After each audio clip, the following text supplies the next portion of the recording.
The story reveals a man named Julius Robert Oppenheimer, aka Robert. He underwent a closed trial intended at destroying his reputation as the most influential physicist of that era. Then, from another point of view, there was Louis Strauss, who underwent a trial for eligibility to become the United States Minister of Commerce. He told the story of how he first met Robert. Back to Robert. He explained the beginning of his fame as one of the most influential physicists of his era. It all started when Robert studied physics in Germany after finding out that he was really into physics and was a prodigy. At that time, Germany was developing an innovative theory of quantum mechanics. After years of studying, he felt that he had become an expert in quantum mechanics and physics. So he applied for a job and became a lecturer at a campus in the Netherlands. He then met Israel Isaac Graby, who introduced him to a very famous German physicist named Heisenberg. In 1927, Robert finally received a doctoral degree and a professor degree at one of the campuses in the US. He then taught quantum mechanics, which was still uncommon in America. He was also close friends with one of the world's top physicists named Ernest Lawrence. Initially, Robert only had one student, but over time, more students became interested in his class and liked to discuss with him because the lessons he brought were very interesting. Lawrence then invited Robert to have dinner with others at an event. Robert's brother named Frank also came. There, Robert met a woman named Jean, who adhered to the ideology of communism. Since their meeting, they became closer over time and became lovers. It didn't stop there. Robert also met a woman named Kitty and became so close to her that she ended up marrying Robert. Jane was disappointed with the marriage, but even so, Robert still kept in touch with Jean. The next day when Robert was at the campus, Lawrence told Robert that he had to be careful because the Germans had succeeded in making a new kind of bomb that was believed to have a very powerful explosion, and he could be spied on by the Germans because previously he had studied in Germany, and he could be considered a threat. Sure enough, soon a general named Leslie Groves came and invited Robert to participate in a project called the Manhattan Project. The purpose of this project was to make a bomb that can compete with Germany's, which was more advanced in making new types of bombs. Since America was left behind in terms of weaponry, they can lose badly to Germany in World War II. Hearing this, Robert agreed to run the Manhattan Project. He then asked Leslie to make 4 research laboratories scattered in a location called Los Alamos that could be reached by using trains, and made a small town in the middle of it, specially made for the workers so they could bring their families on duty that would take a very long time. In addition, the place was also suitable for this very secret research and also far from settlements for testing the bomb. Leslie agreed and immediately granted Robert's requests. In the mid-development, Robert and Leslie met famous physicists in America to invite them to the project. Some of them disagreed because of the requirements to stay in a remote place for a very long time. But since the states needed their services to win the Second World War against the Germans, they had no other choice but to join in. Isaac, who was ordered to join the Manhattan Project, was reluctant because this project could cause serious problems, even a bigger one that can destroy the world and lead to a more terrible war. But even so, he had no other choice but to serve his country. Long story short, the town was successfully built. Robert, along with the other physicists, immediately started the project. But soon after, Robert found a problem because of an incorrect calculation by a physicist named Edward Teller, which confused everyone. Robert thought that Teller's calculation was wrong. Therefore, a confused Robert went to see Albert Einstein for help. After meeting with Einstein and giving Teller's calculation, Einstein felt that if a bomb used this calculation, the bomb's explosion would be so big it could even damage the Earth's atmosphere. The next day, Robert invited Kitty and his 2 children to live in Los Alamos because he had to be there often for the project. After that, Robert and other physicists discussed the materials to be used for the core of the atomic bomb, namely uranium and plutonium, which were expected to have the explosive power equivalent to 1,000 tons of TNT. But Teller suggested they use hydrogen because, according to him, the explosive power would be greater, and they could get an explosive power equivalent to 1,000,000 tons of TNT instead of the better option suggested by Teller. Robert still chose to use uranium and plutonium instead. They then discussed the model of the trigger for the core fusion to detonate the explosion. Soon after, a physicist named Klaus Fuchs came to participate in the Manhattan Project. Robert recruited him because of his actions for recruiting someone as he pleased. Leslie was angry because it was a very confidential project, and there could be spies from Russia or Germany who secretly worked there if they were not careful. Hearing that, Robert agreed and asked Leslie to recruit his younger brother Frank and his best friend Lawrence. The next day, Lawrence and Frank came to help Robert in the Manhattan Project.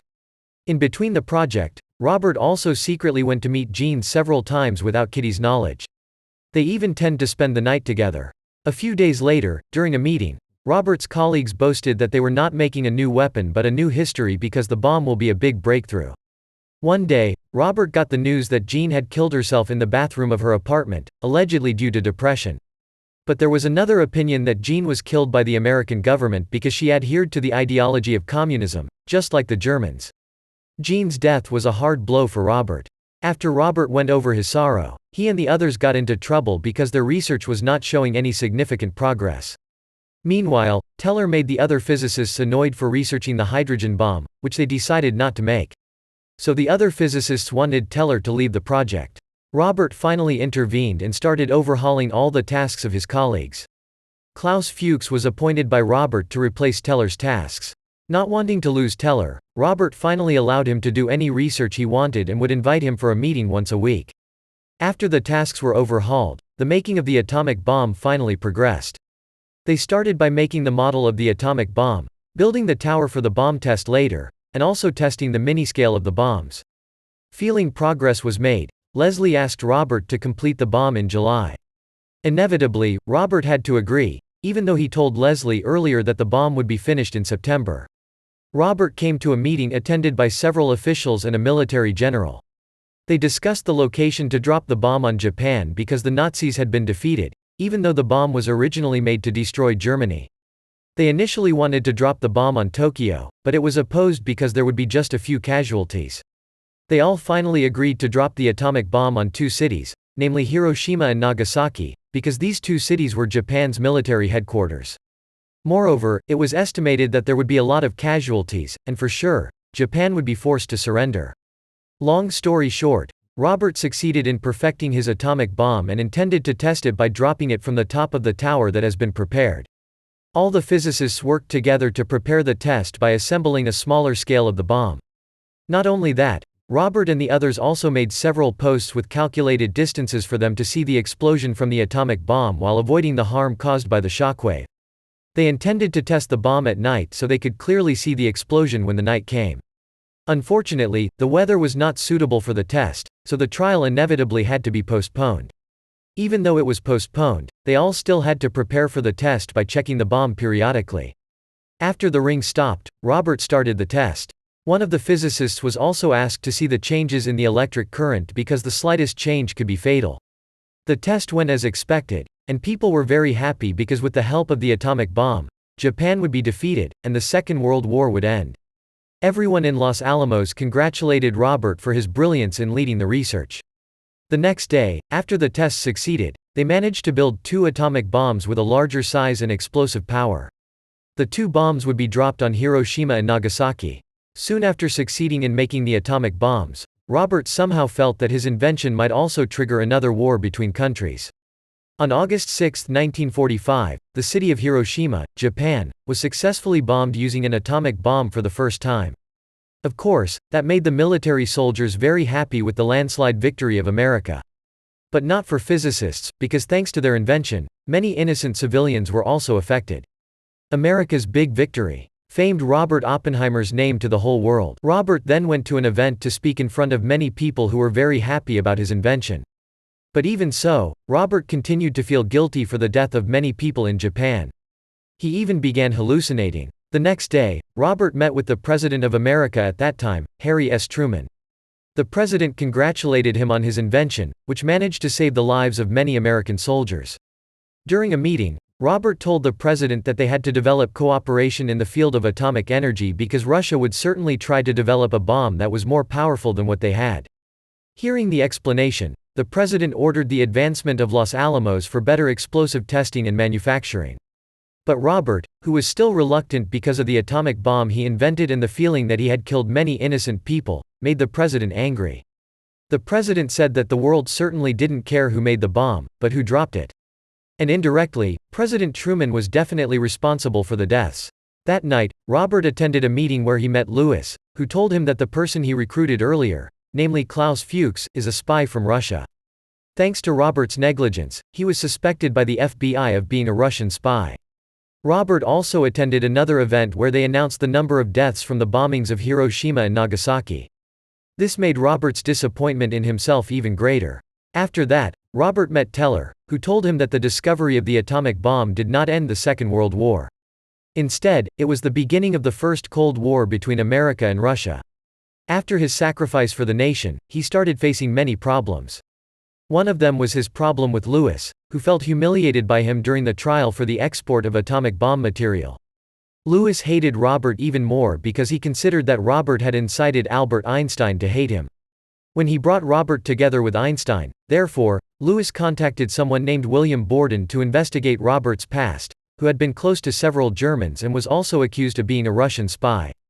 Because of this, Robert had to undergo a closed trial where Lewis ordered someone named Roger Robb to make Robert lose the trial. From the trial, it was revealed that not only about Robert's morale, which was disturbed due to the effect of the atomic bomb he made, but also mistakes from Robert's past, such as appointing project members who turned out to be spies, the death of his mistress, and so on. Even though Kitty knew that Robert was cheating on her, she still defended Robert. Finally, Robert also dared to fight the higher-ups at the trial. At the trial, Lewis presented a testator that was sure would side with him named David. But David instead revealed that many scientists actually hated Lewis. This statement immediately made Lewis fail to become the Minister of Commerce. After various accusations leveled against him, Robert was finally declared loyal to his country. But he had to lose access to the project, which made him unable to participate in the development of the hydrogen bomb led by Teller. But even so, Robert accepted the results of his trial gracefully. In the end, it was revealed that Robert did not incite Einstein to hate Lewis. But they both talked about moments in the past when Robert discussed the mathematical formula regarding the effects of the explosion caused by the atomic bomb that he was working on, which turned out to have the potential to destroy the world. Thanks for watching. Please like and subscribe for more video and help the channel out.